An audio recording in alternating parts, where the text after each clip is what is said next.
Good morning. इसके पहले हमने physical property of nitrogen family पढ़ा, जिसमें ionization energy, electronegativity, electronic configuration, oxidation state, metallic character और एलोट्रॉप्स, इन सब के बारे में पढ़ा। आज हम पढ़ेंगे chemical properties of group 15 element. बेटा, जो ग्रुप 15 एलिमेंट होते हैं, इनमें क्या होता है, ये 3 बॉन्ड बनाते हैं और एक लोन पेयर बनता है। होता कैसे, जैसे नाइट्रोजन का है, नाइट्रोजन का एटॉमिक नंबर 7 होता है। अगर इसका हम कॉन्फ़िगरेशन देखें तो 1s2, 2s2 और 2p क्या हो जाएगा, 2p3। ठीक है, आउटर शेल में कितने इलेक्ट्रॉन है, टोटल 5। अब देखो, अगर s ऑर्बिटल बनाए तो ये पेयर्ड है, जबकि p ऑर्बिटल आपके क्या है, अनपेयर्ड है। और यहाँ पे कोई ऑर्बिटल नहीं है, ये d ऑर्बिटल तो है नहीं इसमें। तो अब क्या है, ये 3 बॉन्ड किसी तरह बनाएंगे। तो 3 बॉन्ड जब बनाएंगे तो नाइट्रोजन में 1 2 3 बॉन्ड बनेगा, और ये जो है 2 electron as a lone pair पड़े रहेंगे। ये किस केस में है, नाइट्रोजन के केस में है। नाइट्रोजन फैमिली से जब हम नीचे आते हैं, जैसे फॉस्फोरस, ठीक है बेटा, फॉस्फोरस का अगर हम कॉन्फ़िगरेशन देखेंगे तो लास्ट में यही वाला कॉन्फ़िगरेशन आएगा इनका। फॉस्फोरस का 15 होता है, डैश डैश करके हम क्या लिखेंगे, 3s2 3p3। अब यहाँ पे देखिए बेटा, 3p के बाद 3d भी आता है, जो कि क्या है, वैकेंट है। तो हम इसको ऐसे लिख सकते हैं, 3s में 2 इलेक्ट्रॉन, 3p में 3 इलेक्ट्रॉन, और 3d की बात करें अगर हम, तो इसमें कोई भी इलेक्ट्रॉन नहीं है। अब हम क्या कर सकते हैं, इसको एक्साइटेड करके हम यहाँ पे ला सकते हैं। जब हम यहाँ पे लाएंगे तो ये सिंगल हुआ, ये 3 इलेक्ट्रॉन सिंगल सिंगल हुए, और यहाँ पे एक इलेक्ट्रॉन, यहाँ सिंगल। अब टोटल कितने इलेक्ट्रॉन हो गए, 5। तो नाइट्रोजन क्या होता है, क्योंकि इसके पास 3 ही अनपेयर्ड इलेक्ट्रॉन है, इसलिए 3 बॉन्ड बनाएगा, जबकि फॉस्फोरस 3 बॉन्ड भी बना सकता है और 5 बॉन्ड भी बना सकता है। तो अगर फॉस्फोरस ने 5 बॉन्ड बनाया, 3 तो वैसे ही बनाएगा और 2 अपने लोन पेयर से बनाएगा। 5 बॉन्ड बनाया तो ऐसे बनेगा। अगर फॉस्फोरस ने 3 बॉन्ड बनाया तो 1 लोन पेयर और 3 बॉन्ड बनेगा, जबकि नाइट्रोजन सिर्फ और सिर्फ क्या बना सकता है, 3 बॉन्ड। ठीक, आई होप आपको ये चीज़ समझ में आई होगी। अब देखिए, हाइड्राइड सबसे पहली केमिकल प्रॉपर्टी है हाइड्राइड। हाइड्राइड का मतलब क्या होता है, नाइट्रोजन फैमिली जब हाइड्रोजन से ऐड होता है तो ऐसे मॉलिक्यूल को हम बोलते हैं हाइड्राइड। क्योंकि नाइट्रोजन फैमिली में जो कॉमन होता है वो 3 बॉन्ड बनते हैं। तो देखो, NH3, PH3, ASH3, SBH3 और BiH3। ठीक है, इन सभी नाइट्रोजन फैमिली के सभी एलिमेंट ने 3 हाइड्रोजन के साथ बॉन्डिंग की है। इसको हम बोलते हैं hydride of nitrogen family.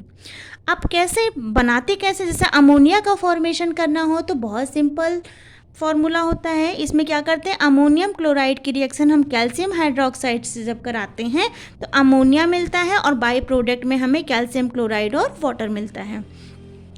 Ammonia बनाने का एक बहुत फेमस मेथड होता है हैबर प्रोसेस। इसमें क्या होता है, नाइट्रोजन और हाइड्रोजन प्रेजेंस ऑफ कैटलिस्ट क्या बना लेते हैं, अमोनिया बना लेते हैं। तो ये 2 प्रिपरेशन हो गई कैसे हम हाइड्राइड को बनाएंगे। ओके, अब आता है, आई होप आपको बुक विजिबल होगी, दिख रही है बुक, ठीक। अब आता है बेटा, अब आता है कि ये जो नाइट्रोजन, ये जो हाइड्राइड होते हैं नाइट्रोजन फैमिली में, इनका बॉन्ड एंगल अलग अलग क्यों होता है। देखो, इसका बॉन्ड एंगल 107 है, तो इसका 93 है, इसका 91 है, इसका 91 है, और इसका 90 है।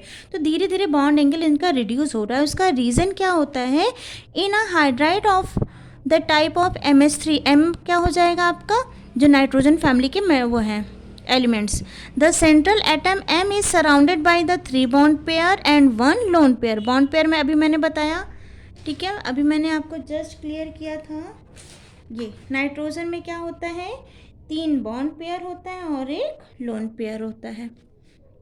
फिर उसके बाद दिया गया है since the nitrogen atom is very small, nitrogen atom का साइज़ बहुत छोटा होता है, ये हमको पता है, जब हम अप टू डाउन जाते हैं तो साइज़ इंक्रीज़ होता है, एंड है हाईली इलेक्ट्रोनेगेटिव, और उसके इलेक्ट्रोनेगेटिविटी पावर भी सबसे ज़्यादा होती है। The electron density around the nitrogen atom is NH3 is maximum. तो अगर हम नाइट्रोजन की बात करें तो नाइट्रोजन ये है, और अगर हम फॉस्फोरस की बात करें बेटा तो फॉस्फोरस में जो ऑर्बिटल होगा उसका साइज़ नाइट्रोजन के कंपैरिजन में क्या होगा, ज़्यादा बड़ा होगा साइज़। ठीक है, फिर लिखा है दिस हाईली इलेक्ट्रोनेगेटिव होंगे, the electron density around the nitrogen atom in NH3 is maximum, सबसे ज़्यादा इलेक्ट्रॉन डेंसिटी होगा। This causes the maximum repulsion between the electron pairs resulting the maximum bond angle, मतलब कि जब इसमें इलेक्ट्रोनेगेटिविटी का difference भी बहुत कम होगा और इलेक्ट्रॉन डेंसिटी ज़्यादा होगी तो ये एक दूसरे को क्या करेंगे, रिपल करेंगे। रिपल करने की वजह से इनका बॉन्ड एंगल क्या हो जाएगा, ज़्यादा हो जाएगा, और इनका बॉन्ड एंगल धीरे धीरे कम हो जाएगा। ठीक है, तो यही तो इसमें लिखा है बेटा। फिर इसके बाद as the size of atom increases the electronegativity क्या हो जाएगी, decreases in going from nitrogen to bismuth, the electron density around the central metal atom decreases. जब वो इलेक्ट्रॉन डेंसिटी डिक्रीजेस होगा तो इनमें जो रिपल्सन फोर्स होगा वो भी क्या हो जाएगा, डिक्रीजेस हो जाएगा, और धीरे धीरे जब रिपल्सन फोर्स बहुत ज़्यादा नहीं लगेगा तो बॉन्ड एंगल भी इनका क्या हो जाएगा, कम ही रहेगा। ठीक है, अब आता है कैरेक्टरिस्टिक ऑफ हाइड्राइड। हाइड्राइड के क्या क्या कैरेक्टरिस्टिक होते हैं। हाइड्राइड वही NH3 PS3 AsH3 BiH3। ठीक है, उनका सबसे जो पहला कैरेक्टरिस्टिक होता है थर्मल स्टेबिलिटी, कौन थर्मली ज़्यादा स्टेबल है। तो देखो बेटा the thermal stability of hydride group 15 decreases, जब हम अप टू डाउन जाते हैं तो थर्मल स्टेबिलिटी डिक्रीज होती है। रीज़न क्या होता है कि जो हम नाइट्रोजन और हाइड्रोजन का जो बॉन्ड लेंथ क्या है, नीचे जाने पे इंक्रीज हो रहा है। नाइट्रोजन और हाइड्रोजन का बॉन्ड ये है, दिख रहा है बुक आपको, ऐसे फॉस्फोरस और हाइड्रोजन का बॉन्ड और बड़ा हो जाएगा, आर्सेनिक और हाइड्रोजन का बॉन्ड और बड़ा हो जाएगा, और बिस्मथ और हाइड्रोजन का बॉन्ड और बड़ा हो जाएगा। तो क्या हो जाएगा, बॉन्ड लेंथ इंक्रीजेस, देयरफॉर जो आपका एलिमेंट है और हाइड्रोजन की जो बॉन्ड एनर्जी है वो डिक्रीज़ हो जाएगी। जब बॉन्ड एनर्जी डिक्रीज़ हो जाएगी तो इस हाइड्रोजन को निकालना क्या हो जाएगा, आसान हो जाएगा। जितना ज़्यादा बॉन्ड लेंथ होगा उतनी ही बॉन्ड एनर्जी कम होगी और आसानी से ये क्या हो जाएंगे, मूव कर लेंगे। तो अगर हम देखें तो थर्मली सबसे ज़्यादा स्टेबल कौन होगा, NH3, क्योंकि इसका बॉन्ड लेंथ कम है तो इसका हाइड्रोजन आसानी से नहीं निकल सकता, तो ये थर्मली स्टेबल है। उससे कम ये, उससे कम ये, उससे कम ये, उससे कम ये, सबसे कम थर्मल स्टेबिलिटी इसकी होगी क्योंकि इसमें बॉन्ड लेंथ ज़्यादा है और आसानी से इलेक्ट्रॉन निकल सकते हैं। फिर आता है बेसिक कैरेक्टर। बेसिक कैरेक्टर की बात करें बेटा तो due to presence of lone pair, क्योंकि इन सभी के पास क्या है, लोन पेयर है, सभी ने 3 ही बॉन्ड बनाया है। तो due to presence of lone pair of electron on the central atom the hydride of group 15 act as a Lewis basis, क्योंकि वो इलेक्ट्रॉन क्या कर सकते हैं, आसानी से लोन पेयर को डोनेट कर सकते हैं, इसलिए ये क्या है, Lewis basis. Ammonia is the strongest base among them. देखो रीज़न क्या होता है, रीज़न यहाँ पे समझते हैं। ये नाइट्रोजन है, ये नाइट्रोजन का ऑर्बिटल है, ये फॉस्फोरस है, ये फॉस्फोरस का ऑर्बिटल है, ये आर्सेनिक है और ये आर्सेनिक का ऑर्बिटल है। सबने 3-3 बॉन्ड बनाए हुए हैं। अब देखो नाइट्रोजन की चार्ज डेंसिटी इतने में है, फॉस्फोरस की चार्ज डेंसिटी इसमें है, इतने में है, और आर्सेनिक की चार्ज डेंसिटी इतने में है। तो ये वाला नाइट्रोजन आसानी से अपने इलेक्ट्रॉनों को किसी को क्या कर सकता है, डोनेट कर सकता है। ये कम डोनेट करेगा और ये उससे भी कम डोनेट करेगा। तो अगर हम बेसिक कैरेक्टर की बात करें, इसमें दिया नहीं है, अच्छा ये है। तो बेसिक कैरेक्टर की बात करें बेटा तो basic strength of hydride decreases in going from ammonia to BiH3। जैसे जैसे हम अप टू डाउन जाएंगे बेसिक कैरेक्टर हमारा डिक्रीज होगा, इस बेसिक कैरेक्टर हमारा डिक्रीज होगा। सबसे ज़्यादा बेसिक नेचर कौन होगा, अमोनिया। अब आता है रिड्यूसिंग कैरेक्टर।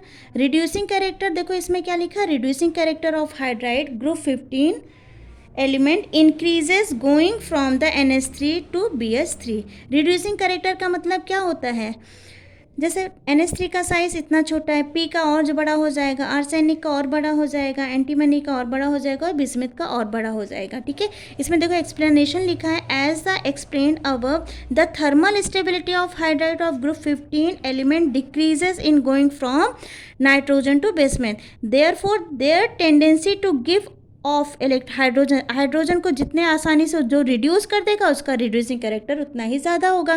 तो अभी हमने आपको बताया था इनमें बॉन्ड लेंथ क्या होती है, ज़्यादा होती है, मतलब काफ़ी दूर दूर इनके बॉन्ड होते हैं, तो आसानी से हाइड्रोजन को रिमूव कर सकते हैं। तो जो जितनी आसानी से हाइड्रोजन को रिमूव कर देगा वो उसका बेसिक करेक्टर उतना ही ज़्यादा होगा। अभी मैंने इसको थर्मल स्टेबिलिटी में समझाया हुआ है, बेसिक करेक्टर उसी के बिहाफ पे होगा।